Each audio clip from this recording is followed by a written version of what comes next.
This is the Can't Go to Work, Get Your Ass to Work podcast, episode number 61. We're under complete lockdown. As we were talking about last week, the coronavirus is causing a huge upset in our economy. The city of Reno is shut down. Casinos are shut down. All life-sustaining businesses are allowed to operate. Everyone else has been told to stay home.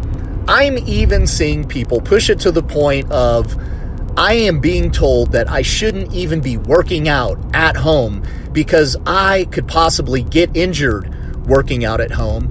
And in that case, I would have to go to the hospital, putting additional strain on the hospital system. There is a point when people are not going to listen. And thanks social media, I have hit that point. I am not listening to anyone who has the mindset that I shouldn't even be working out at home because I might get injured. Look, guys, life is a risk. More people get injured at home falling off a ladder, downstairs, or in the shower. We are not going to push this to the point of not doing daily activities to maintain your health because someone might get injured. Yes, there are going to be people who are going to get injured at home cooking for their children, might even get a paper cut or a knife cut and have to go to the hospital for stitches, putting further strain. What are you going to tell them? Stop cooking for your children? No, of course not. You're just taking it too far at this point. So let's talk about something important, and that is small businesses are now having one hell of a fucking time paying people because they have no money coming in. Yet people still want their paychecks. Landlords still want their rent, and the government still wants their money, but everyone is going to have to make some sort of accommodation to make sure that the economy keeps going. Look, people are needing bailouts at this point already. You're only 2 weeks into a virus and 1 week into a total shutdown, and companies are already throwing their hands into the air saying, we don't have the money to sustain. That's a problem. Look, this is a whole other issue that businesses don't even have enough money in their bank accounts to sustain for even a week to 2 weeks of no income coming in, and they already have to shut down. Hey, you know what? It's pretty much the story of America. Everybody pushes their finance to the absolute limit so far and so hard that they can't even make it 2 weeks without money coming in. And you wonder why there are so many bankruptcies, foreclosures, people have maxed out credit cards. Here's a question.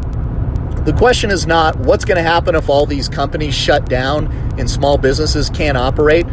The question is if you don't let people work and the average person starts running low or out of money for food, because guess what?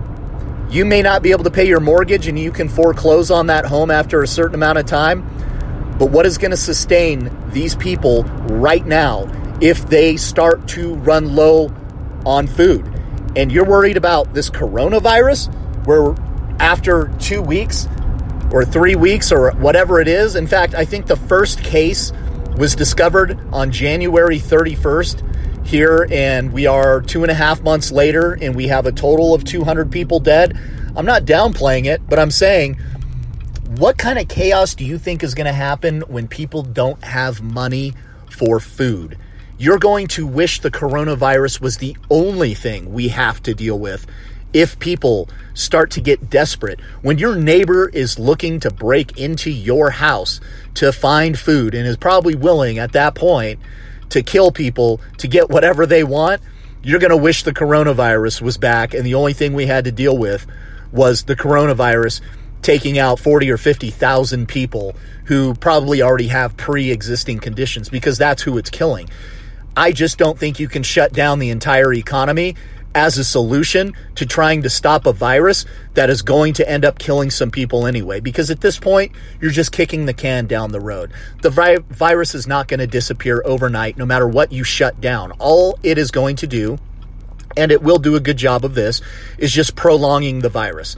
The virus is going to continue to exist. It is going to continue to affect people. The benefit of doing this is that the hospitals may or may not be overwhelmed. Now, I don't know, but 200 people dead so far in the U.S. I understand it's exponential rate of growth. I get it. Exponential rates of people could possibly die. But at this point, we're not even close to being overwhelmed in our medical system, but you are putting the entire country in financial distress. And what happens when people go into financial distress?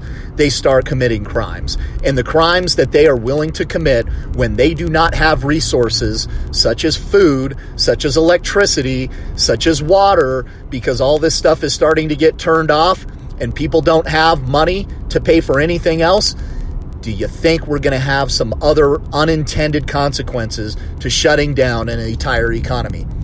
I don't have the answer for you, but right now, my take on it is not worth risking the entire livelihood of families to try to shut down the entire economy to stop the virus from spreading. I don't know what the outcome is going to be of this virus, but as of today, when I read the news, China doesn't have any new outbreaks. South Korea only has a couple hundred people that have died from the virus at this point, and they have 8,000 people infected, and they had it before we did. There are people that are rationally taking care of this virus. They're doing a pretty good job of it. I think everyone's doing a pretty good job in general of staying home and not going out in public. For the most part, I think 97% of people are complying really, really well. I think it's amazing how well people are complying, given the fact that within a couple of weeks, they're going to be so financially fucked that they are not going to be able to pay for food. They are not going to be able to get the basic necessities of life because they don't have any money. Guys, this is on its way. I think the bigger problem is yet to come. We will see what happens. Basically, the government is going to have to bail pretty much everyone out with money that the country doesn't have, basically spending trillions and trillions of dollars trying to keep this afloat. Here's one thing I'll say. I see a lot of calls for socialized medicine and Medicare for all and all this other stuff that people want. Basically, they're saying, well, if Medicare was free, we could all afford for all of this stuff to be happening. And I don't know where people think that this money comes from. Nothing is free. None of this medical insurance is Medicare, Medicaid, whatever, is just going to appear out of nowhere and be paid for out of nowhere. But this is even the bigger issue for me. For me, it's the bigger issue. I'm asking you guys the question. I want an answer for it in your own mind. What does the government do well right now? Which parts of government is being run so well that you're like, wow, this doesn't need any help? Is it the IRS? Is it the tax system? Is it schools?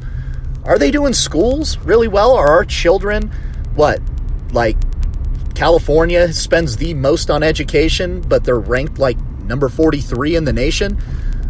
What is doing really, really well that is in government control? Policing? No, you guys are complaining about police just beating everybody and being racist. So which part of the government is being run really, really well? I can't think of one that you guys don't complain about online on Facebook. So the question is if you can't really name anything that the government is doing really, really well, then why are you asking for healthcare to be put in the government's hands? Why do you want the government to take full control of your health? Do you really want to put your most valuable asset, which is your health, into the hands of the government in hopes that they're going to do a really, really good job? Because I'll tell you what, most everything else that is put in the hands of our government, and I don't care what side you're on, I don't care if you're Democrat or Republican, most things that are put, in fact, I would say just about everything that is put into control of the government is mismanaged, is abused, is highly inefficient. The government can't even run the post office at a profit. It is a huge loss. Yet you want to put your health into the hands of the government because you're hoping that it's going to be free. And my question is, if you want free healthcare at the expense of you have no idea how it's going to be run, but as long as it's free, you think they're going to do a great job taking care of your individualized needs? Or do you think they're just going to throw a big, huge blanket over Here are your symptoms. Here's what the government is willing to give you. Take it or leave it. It's free. I do not think for 1 second that you should be so quick to turn over the health care into the hands of the government. I do understand that we need a huge overhaul. I'm not saying I have the solution for health care. I'm just saying I know what the solution is not. And the solution is not to put more on the government's plate, and especially your most valuable asset, your health. Giving your health to the government is one hell of a gamble. And I'm from Nevada, and we believe in gambling. Not that kind of gambling. That's all I got for this evening. If you guys have any questions about what this is going to do to the real estate market, please hit me up. I would love to talk to anybody who's concerned, either as an agent or as a homeowner, home buyer, home seller, and a rental owner, about what I think is coming. We'll do this through Facebook Messenger. Hit me up there. That's probably the easiest way to get a hold of me. Or you can text me direct at 775-771-1047. We'll see you guys next week.